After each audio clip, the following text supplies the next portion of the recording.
Replacing the cabin air filter in a Chevrolet Bolt. I got this from Amazon here. Just asked what would fit. I made sure it was a carbon filter, and it's going to be located behind the glove box. So what you're going to need to do is you need to push in right here and on both sides. And you may need to do this, and then it frees up the so I pushed in at the top and then on the sides, and it tweaks it down.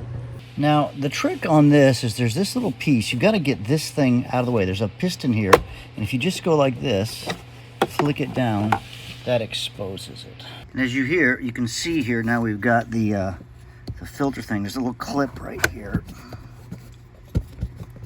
Then I slide the filter in, and now I'm going to reattach the cover. Make sure you get the right orientation. I didn't do it right that first time. Now I put it back together in reverse. You look carefully. I have to get the piston onto this little knobby sticking out. And then I simply have to kind of pinch it back in, and boom.